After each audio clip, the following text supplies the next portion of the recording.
तशरीफ रखिए। आज तो माशाल्लाह हमारे उमरा हैं मुख्तलिफ, बहुत अच्छा काम है।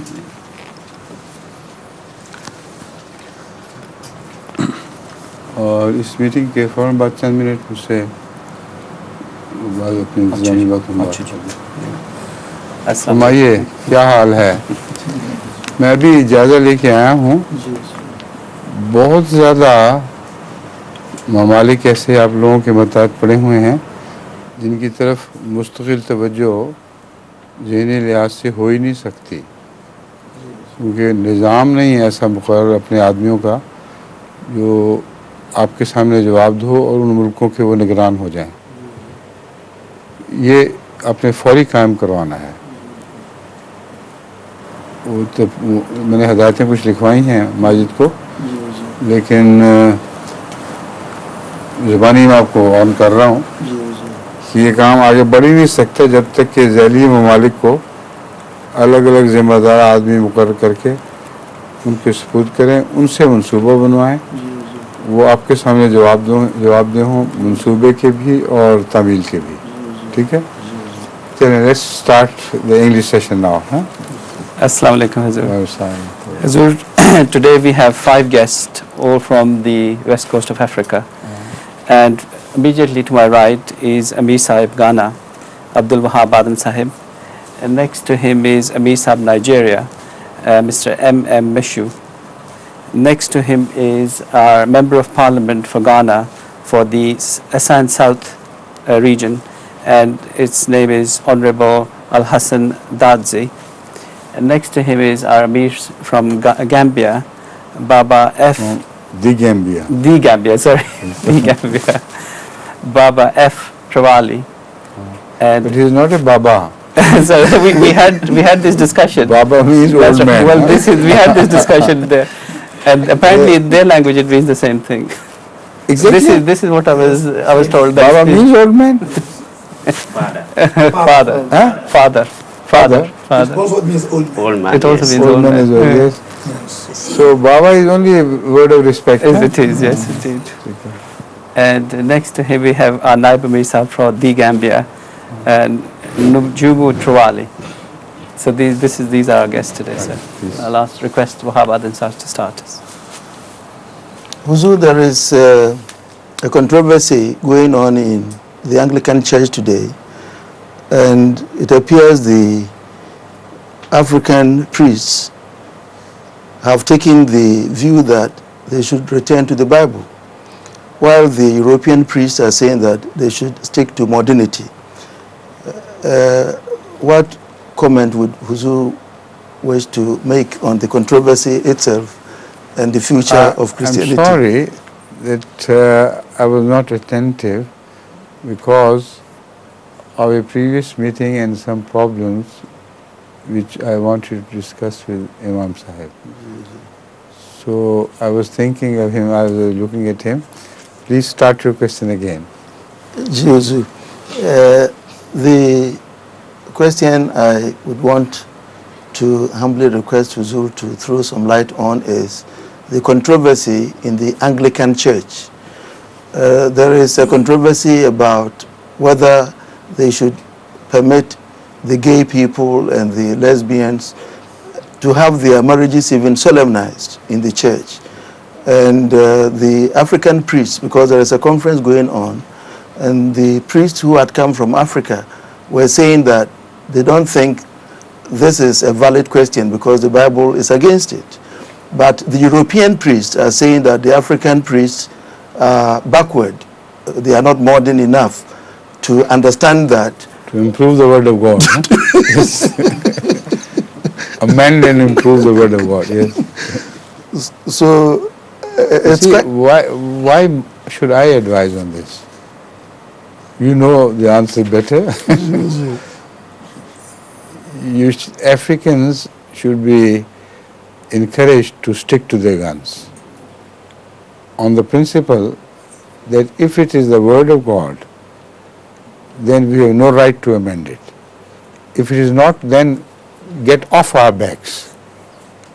why do you want us to be continuously deceived in our faith, which should not be taken lightly? So we'll rather relinquish Christianity altogether than submit to your supposed amendments. This line of action, I think, should be taken very bravely, and they should be very clearly made to understand that this is the only course left for you. Either get rid of European Church altogether and stick to Bible, or leave this Bible, which is apparently so backward in time, altogether and become Muslims. Right.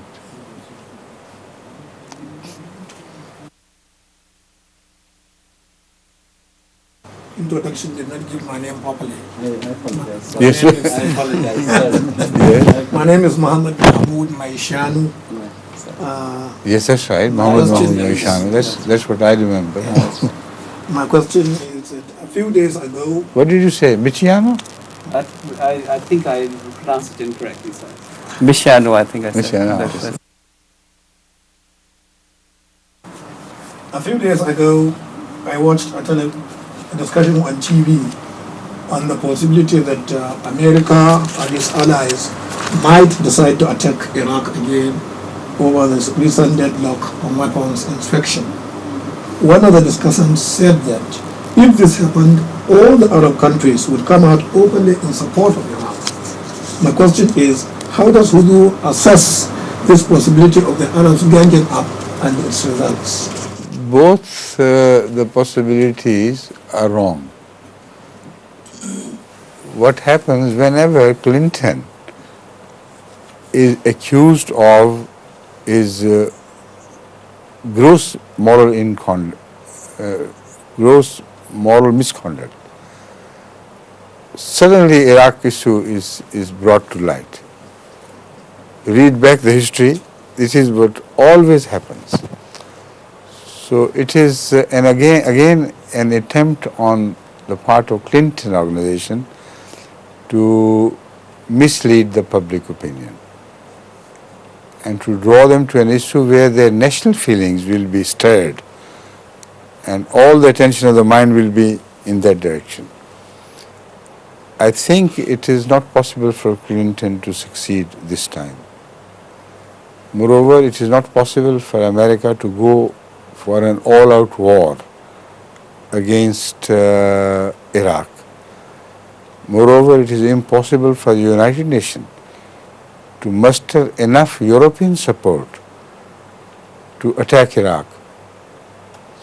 So the only country which is left in the field is America, and it's against her gross interests, financial and otherwise, to go for this.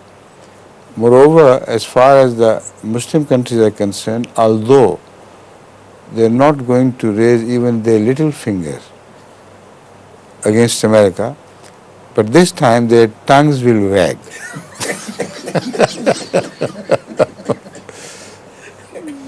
So America perhaps is not ready for that tongue lashing either. Thank you. Thank you. Thank you. Yes, I would also want to make slight correction on the constituency, Assam South constituency. Yes, I'm the MP for Assam South Assam South constituency. constituency. I did say Assam South region. Region, yes. Region. Yes. I mentioned it as a region. The constituency that is represented, I mentioned as a region instead of constituency. So what's wrong with that? The region is a larger area. His region is larger than what was mentioned. That's it. Good. We have 10 He regions. represents a much larger region than what was said. Is that what you mean? So he represents A much smaller. Much smaller.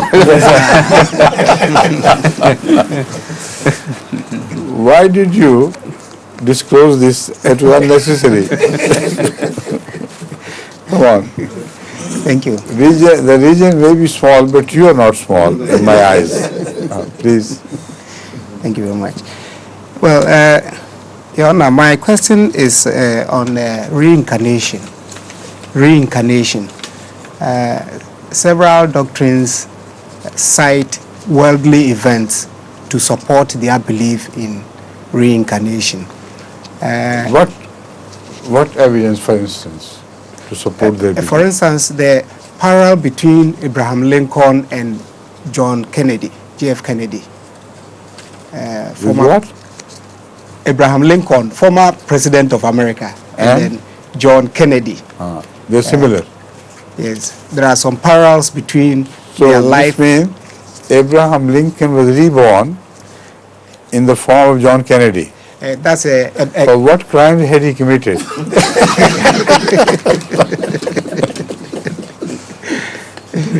Abraham Lincoln deserved a much better reward than that. He was a great man, very honest person. He was. A great hero, a man who was governed throughout his life with by noble principles. So this evidence is no evidence at all. It is stupid and laughable. Produce some solid evidence, please. I see. Back at home, some of our traditions actually have place for that sort of thinking, the concept. That is, children are born and there is a belief that they are reincarnation of people who have died long ago. No, that is a traditional belief. People believe. Yes. But that means they do not know what reincarnation is. Good. I was First of going all, Fine. now I understand your question, Yes. but now listen to the answer. First of all, this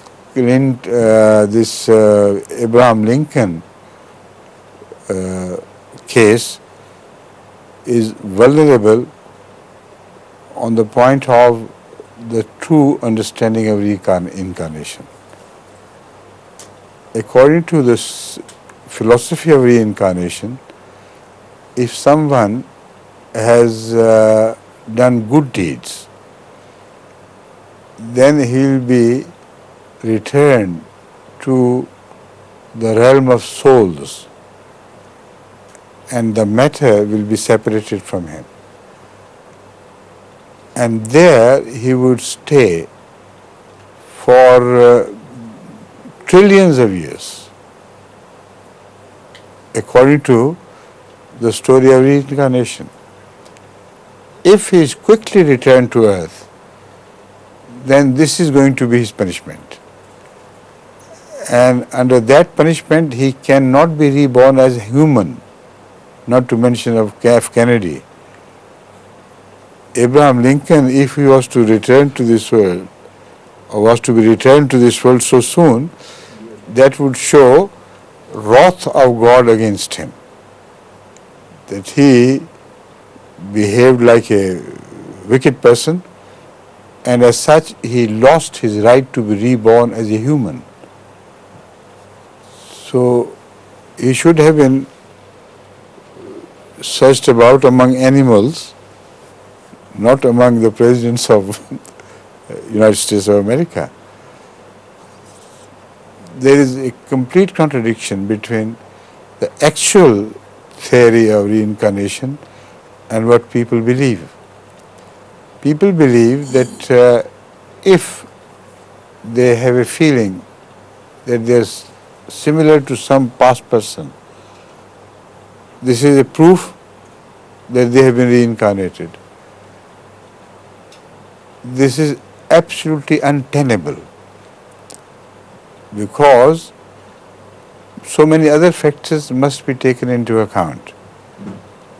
If the person they resemble was a wicked man, then he should not have been born into this new personage, but should have been downgraded to the animal of even to the kingdom of even worms. If he was a pious person, then, as I have said, he should not have been made to return to this world for trillions of years. So this whole story is absolutely false and is based on a wishful thinking. the wishful thinking arises out of one's desire to be eternal. Everyone desires to be eternal without reforming himself so that he is made eternal in soul by Allah. Everybody wants to be eternal without earning that eternity. The result is they don't want to be held answerable for anything. They don't want to be disciplined. They just want eternity. And this theory comes to their help. They think reincarnation means it's a source, it is a system of eternalizing people. While it is not. The Hindu sages who conceived this idea, they have their internal logic, however wrong that may be, but they have their own internal logic. These people are answerable on this head. On what principle they expect that people should be reborn? Can soul after death acquire an independent role which is godlike, and can soul return automatically to another body? This is the question, in favor of which they must produce argument and evidence if possible. It is not possible unless there is a God who supervises all this and manages to send souls back to human form. If there is a God, then automatically they are answerable to him. And there is no need for any such system. So they want to escape a thing and accept it at the same time. It's not correct, it's not possible. Thank you. Yes, please, Amir Sahib Gambia. Assalamu alaikum, Your I Holiness. hope your name was not mispronounced. Oh, it was properly pronounced. Good, Alhamdulillah. It's an international name. Yes. My question is on fasting while on a journey. In our traditional conservative society, people believe that because of the improved communication system when you are traveling, you should keep fast. So the question is there a distance if somebody travels, he shouldn't keep fast, or there is a time period one should not keep fast, or after that time one should keep fast? This question is one of those which has been answered by me eons of times. But it comes up because everybody doesn't listen to the videos or cassettes or MTA. The fact is, first of all, visualize the time when the journey appears to be shorter. Were people of that time much tougher than we are or not? When a 20 miles ride on a horse-breaking speed at a horse's back was sufficient to give them the sense of fatigue and tiredness, and they wanted rest. Now take a modern man or a modern woman. Can they be subjected to that tough trial of journeys like old days? So their standard of withstanding hardship has been lowered. Their threshold of withstanding hardship has been so much lowered that even if they journey for 5,000 or 6,000 miles in a few hours on a plane, they are dead beat by the end of the journey. They're so tired that international companies give them a free day after their arrival and advise them not to take any responsible job on their hand, or they will miscalculate, because it's not their body only, it is their mind which is very tired. So why? They're sitting in a perfect, comfortable seat. They're sitting with all the modern amenities. From time to time, meals are served and refreshments are given. They are given opportunity to drink in some cases, wine as much as they do. But in ordinary passengers, they're still served with cokes and refreshing drinks from as much as they like. In olden days, this was not done. Despite all this, why do they get tired? That shows that the journey is not related to mileage. At different times, different mileage should be considered as journeys. So if today somebody sits in a car and goes out for a 40-mile drive, by way of picnic, according to the olden standard, because they have crossed the limit of 20 miles, they should be able to not only relinquish fasting, but also they should start saying their prayer in halves. They should do it qasr. But their conscience will rebel against this. They know better than anybody else that this is no journey at all. So this is the crux of the matter. This is a central point. Any person who travels, he is the best judge of whether he is on journey or not. And he must consult his conscience. Any person who has decided to leave his home and go somewhere else, the moment he crosses the borders of his city, he should be treated as on journey, and he knows it. He begins to feel the discomforts, which is psychological, of leaving his home and going out to other places. So this is a very complicated question which deals more with human psyche than with distances. So in view of that, my advice always is that you should consult your conscience and be answerable to God. That's the best advice I can render.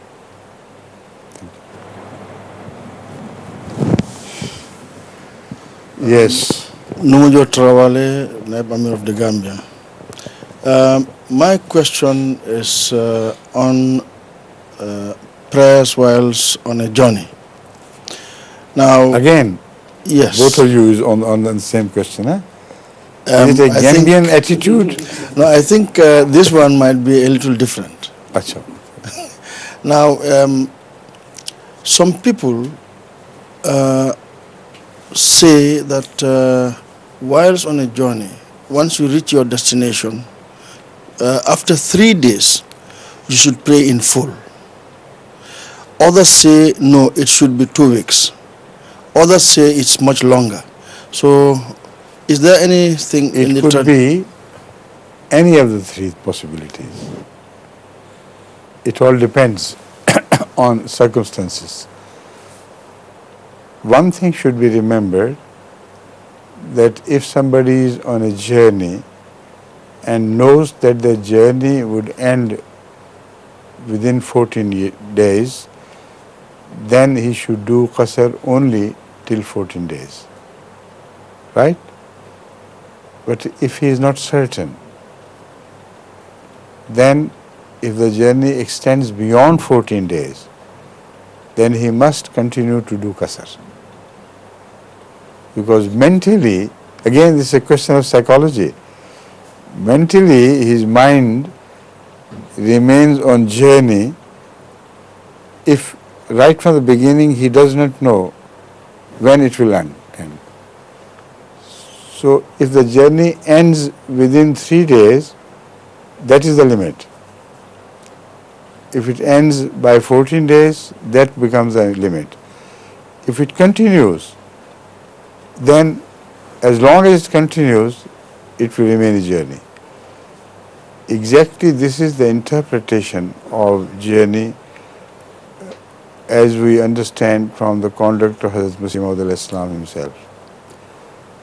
Nobody could be found in his time who was more zealous of praying before Allah and who spent more hours than him during the day and the night as involved in prayers. Yet his respect for the Quranic teaching and the conduct of Rasulullah was so strong that he is known to have remained for around 6 months in Gurdaspur. And because he never knew when the judge will relieve him and he could return back home to Qadian, he continued to say prayer in house, in qasr, and considered the whole period as an extended journey. So in the light of this conduct of Hazrat Masih and in the light of what I had said earlier, that the whole thing is in fact psychological. The psychological attitude of man is taken into consideration by Allah, and because the psyches do not change, so whatever the modes of journey are, they do not matter. The Quranic teaching is based on human psyche, which is unchangeable. Right? Ghana, mashallah. Ji Huzur, the year 2000 bug is said to create a situation whereby most of the gadgets that are used in the world will not be able to function properly until such time that something is done about it. No, Now, that it doesn't mean all gadgets. those that have The problem relates to the television and transmissions. The television system can only run with the satellites in motion. And the satellites have been attuned to a calendar which did not have any room for the change of century. All the satellites are attuned to that calendar, because at the change of century it becomes very confusing which year we are entering. When the 2000 ends, 2001 should begin. Normally this is the concept. But when you calculate the matter, then it becomes more complicated. You see, I don't want to go into that rigmarole, but I had once time to coolly think, and then I realized how difficult it is. So all the earlier gadgets which relate to the transmission of televisions is based on a calculation which does not work at the time of the change of century into another one. So even if we continue to send our programs according to our gadgets, they will work. The gadgets we have will not fail. We can change the date if we like, but how shall we be able to transmit them to the rest of the world when the gadgets in the satellites do not work. There is the biggest headache which is facing the scientists and technicians all over the world, and they're hoping to find some answer. So we are just awaiting that answer to be given to us. My mind went to the situation when the third world will become the first world, because we are not used to using so many complicated gadgets. Yes. So then the first world people become third world people. Maybe in a way they are already third world. This is exactly what I suggested to MTA. I said the best thing should have been for us to launch separate television system on our own from Africa, and it should be received by our own satellite system in the air. That could be the best answer of this, for this. But unfortunately we don't have at present the financial means and also the legal provisions to do that. I'm sure if we need, Allah would somehow provide us the financial support, but the question is that in a legalized system of the world, where all television systems are fully commanded by the third world of the West, you see, what can we do? We're in their clutches.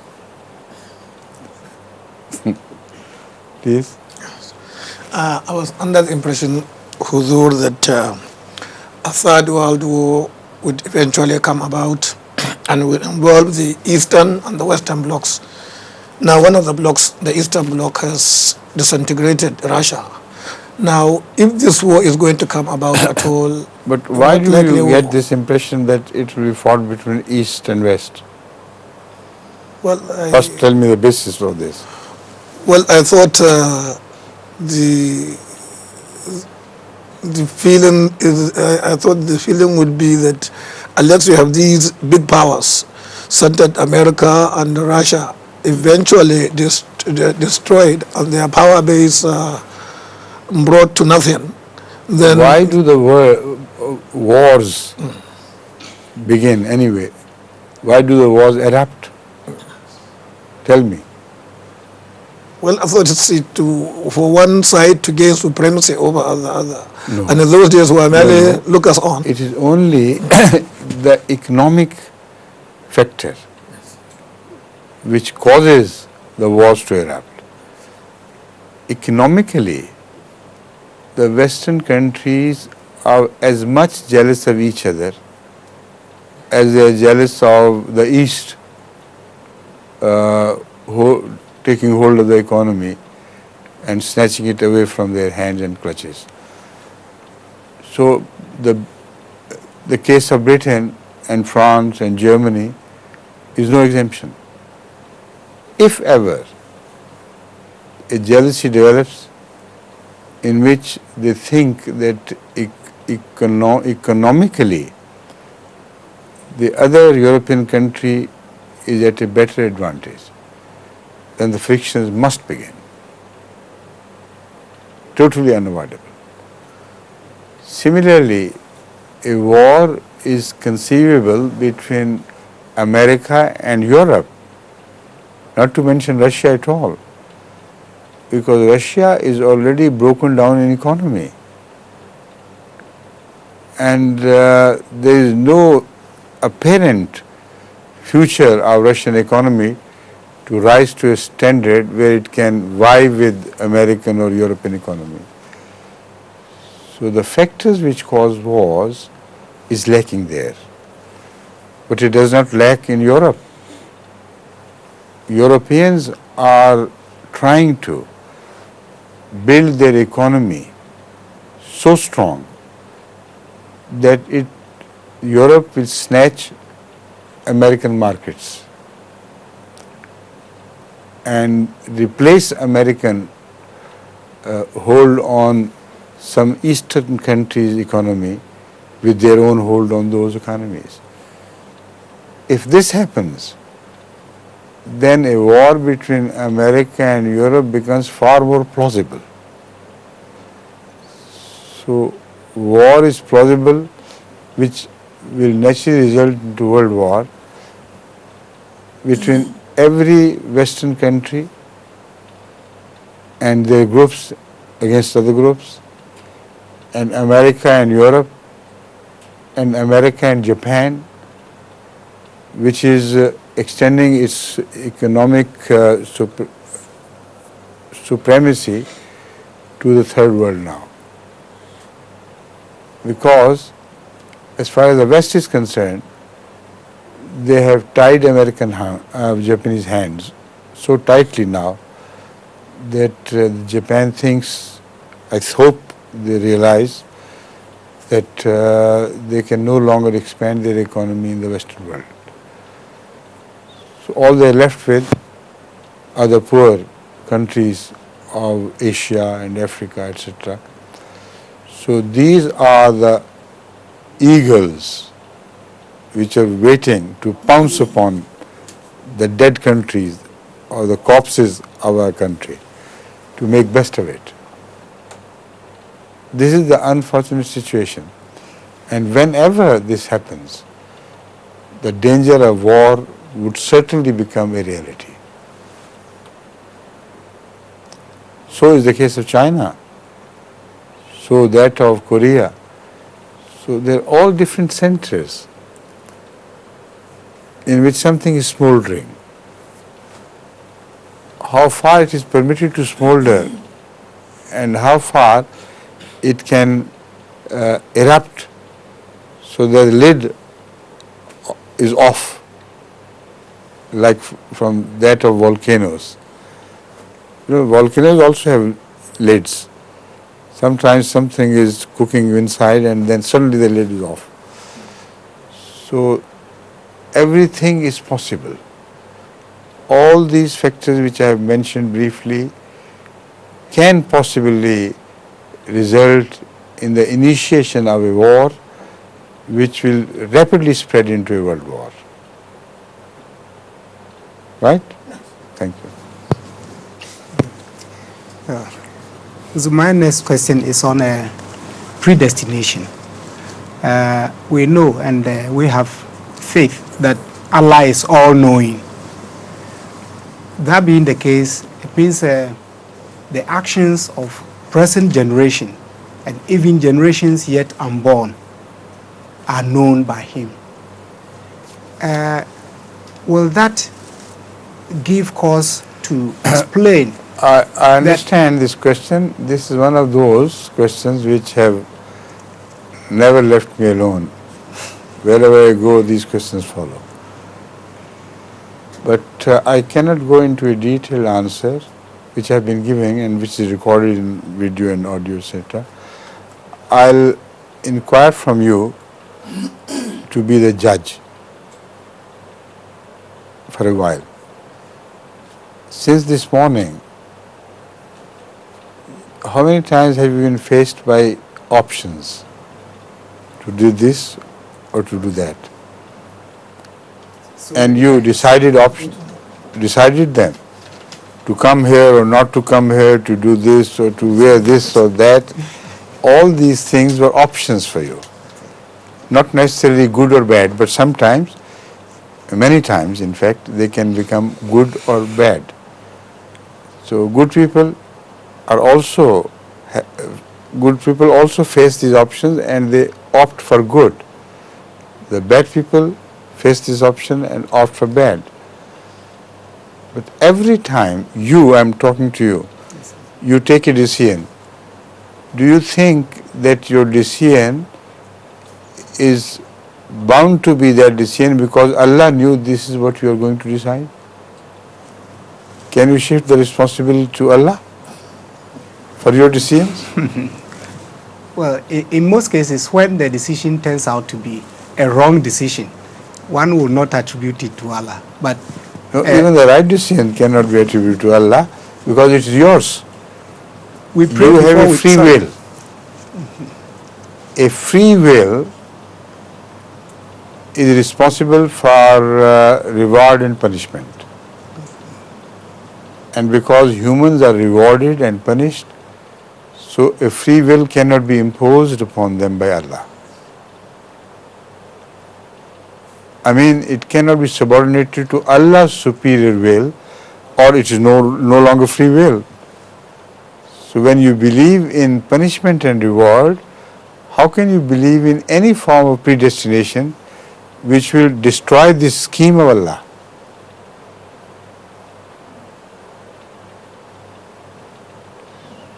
So pre-knowledge or no pre-knowledge is irrelevant to it. Thank you. Thank you, sir. Please. So, my next question is on charity, sadaqah. Good. Alhamdulillah. On the 3rd day, 7th day, 40th day, it is becoming Charity after the death of somebody, when somebody Dies. Dies. Yes. then you spend in his name. You throw sometimes some feasts Feast. on 7th day or 11th day or 40th day. Yes. Correct? Yes. Is that what you want to find out? This is what I want to find out, because as far as the Jamaat is concerned, we tell our members that this is not in accordance with the Sunnah of the Holy Prophet Muhammad sallallahu alaihi wasallam. And those non-Ahmadis who are doing is just like a party now, and they have started also reciting the Quran for example, on the 3rd day before the party, they will gather people to recite Holy Quran, and you have to give them something. You see, that's only a means of earning other people's rights and misappropriating them for yourself. I'm talking of the mullahs. Huh? What is the purpose? If somebody did not know even how to read the Quran and never cared for it, what benefit will he derive from other people reciting Quran after his death? Can he derive any benefit? And these ceremonies are held even for the atheists among these people, those who did not even believe in God, who never said a prayer in their life, who never remembered a single verse of the Holy Quran. When they die, the mullahs gather like kites gather round a dead corpse, and they feed the mullahs on whatever food they are provided with by Allah. So how many hungry days they face ahead after the mullahs have snatched them from whatever they had, Allah knows best. In the poor families, it is not the death which they mourn. It is their life after the death which they must mourn. Because the departing wretch leaves them much more miserable than they were ever before. So this is the futility of the whole exercise. You should understand it and convey these things to the others. Don't just take it up as a religious issue. Talk of common sense and let them understand. Right? Because when you talk of religious issues, in their, doctrines, which are in fact not their own doctrines. The mullahs are custodians of their doctrines. So when you try to change their doctrines, they said, no, speak to the mullah. So any religious effort to improve the quality of their faith and beliefs will be completely useless. And when you try to convince the mullahs, you will be trying to convince them against their material interest. You just say no. we know Islam better. Right? The only field where we can succeed is the field of common sense. Thank you.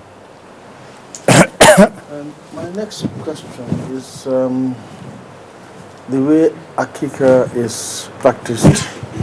Yeah, the way Akika is practiced in our country, for example, certain rituals are observed, such as bringing a bowl, filling it with water, put some salt in, some rice, some goose, kola nuts. What rituals? On Akika. What rituals? Repeat them, please. Now, a bowl full with water, put some salt in, some goose, some rice, and some kola nuts. How is this permissible by Islam? You know it, don't you?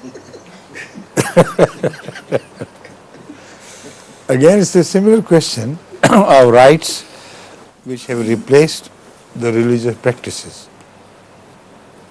When a religious people die, these are the symptoms which appear. Instead of religious responsible practices, saying namaz, keeping roza, this and that, they consider rights to be able to replace their responsibility to conduct themselves in the best way in the sight of Allah.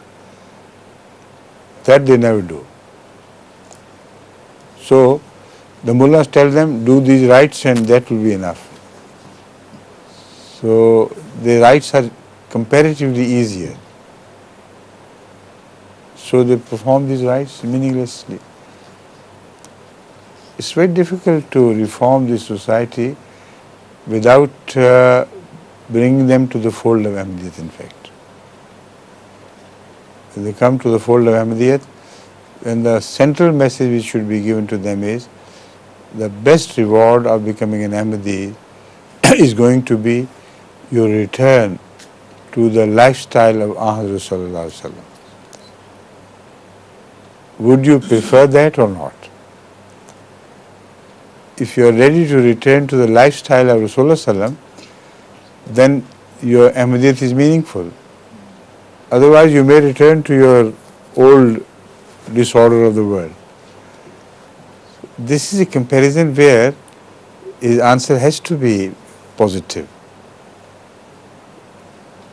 And if he really wants to make it, if he really decides to make a choice, what better choice can he make than a return to the time of Hazrat Muhammad Rasulullah? Then in answer to every rite which he has been following, you can say in the time of Rasulullah this was not so.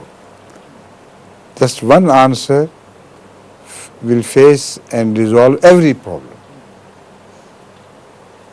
But primarily you must convince him and make him conscious of this decision.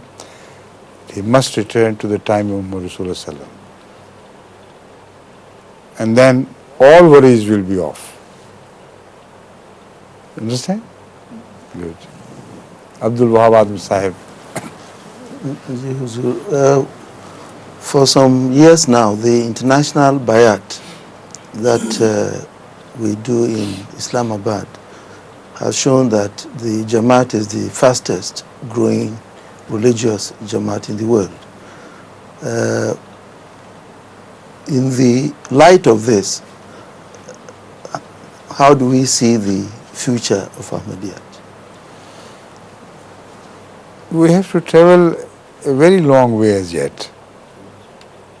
First of all, my emphasis on number is only conditioned with the fact that the number we receive, we must try to improve the quality of the people whom we gain. However, slowly and bit by bit. But we must have confidence that we are growing and we are advancing towards a better way of life according to Islam. That has always been my emphasis. We must realize during your spread in your respective countries. The second thing which is very bothersome, is that if you do not constantly keep a watch on this, they may slide back. And the number of people who slide back, according to my assessment, is far greater than we permit ourselves to confess. We talk of international Ba'ath and their success and give it a wide propaganda only for the sake of exciting people's fancy and reviving their resolve to grow big and better. Otherwise, in fact, it never satisfies me as far as this end is concerned. I know in most countries, most of our gains are not dependable in the sense that they, after a while, they begin to slide back. And they are not people enough to hold them. That is why I always emphasize in my prayers, Rabbana la tuzigh qulubana ba'da idh hadaytana. That has been my central prayer throughout my life. And for that, I have advised you to create local muallimeen who will keep an eye. And because they will be given some responsibility, so they will not permit this slide back to happen. The greater number of such muallimeen with responsibility you prepare and launch them into their own area, the sooner you do it, the better you will feel secured. Otherwise, it's just a matter of high talk and tall ambitions without any real follow-up. Yes, please. In Surah Mulk, I think the first 8 verses, is mention of shaitans trying to eavesdrop and hear some secrets of the divine or something. Now, fortune tellers tell us that what these spirits are able to pinch before they are pelted away forms the basis of what these soothsayers and so on inform the public. I don't know. First of all, I request you to visualize the Quranic and injunction and Rasulullah's teaching on this regard. Is Allah not sufficient to guard His secrets? Answer me. Yes. Can anyone guard his secrets against Allah? No. No. So this is a reality. All the rest is imagination. It is impossible for anyone to sneak into things which Allah wants to guard and snatch away some of the secrets of Allah. And Allah, after that, rather too late, following him with fire. These are the verses totally misunderstood. Right? So, the secrets of nature which are meant by Allah to be learnt by us, even when they try to snatch these secrets and expand their knowledge, they find it difficult. And it's a fiery journey on their part. When they get encapsulated in a rocket and go out, fire follows them from all around. So Allah reminds humans, and particularly believers, that to advance your knowledge will not be without paying its costs and facing the dangers attendant upon your increase of knowledge or raising of your status. So fiery things like Satan's always try to pull you back, like it happened in the case of even Rasulullah Sallam. All his best plans were attempted to be frustrated by Satans all around, or satanic people. And it was fire from Allah, His wrath, which prevented their path. No fire from Rasulullah Sallallahu himself, but fire from Allah, which continued to chase them out of their pursuit. So these are the metaphorical meanings of all these verses. Otherwise, if you take them realistically, verbally as applicable, I have proved to you that it's not possible according to the Quranic teaching. None has power to snatch away Allah's secrets when He does not want to have it snatched. Right? Yeah. Perhaps this is going to be the last question and last answer, because only in 1 minute and 29, 28, 27 seconds are left. Please. Zur, I really feel honored for the invitation to attend this year's Chalsa. This is my first time of coming, and I was highly impressed about the programs, the execution of the programs, the involvement of all the parties that were to hold the various facets to make it a success. I was highly impressed in particular about the Shura. I see that as about the highest decision-making body, evaluation and all that of the Jamaat. And I relate it to Parliament, you know. And I could see a bit of differences. Indeed, I have a feeling that the religious line is superior to what happens in Parliament, where you have opposing forces hitting at each other. I would want you to throw a bit of light on the advantages Shura in our... is an institution which has no parallel in the world. And in Jamaat Ahmadiyya, this is an institution which can improve and reform our quality far more than other measures. So this is why I have attempted to internationalize Shura, in the sense that previously only there was one Shura held in Rabwa. So I have insisted that Shura on the pattern of Central Shura should be enforced in every country. So I have been able, with the grace of Allah, to expand the blessing of Shura to many countries, and they realized thereafter, actually getting into Shura, that there is nothing like Shura which can reform them and which can improve their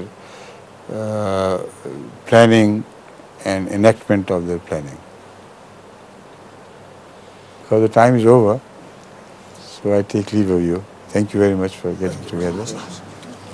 Right? Thank you very much. And you have to, because the Zuhur Asr will not be said together, so you have to say your sunnahs before. You must find time, right? Assalamu alaikum. Wa alaikum assalam wa rahmatullah. And we have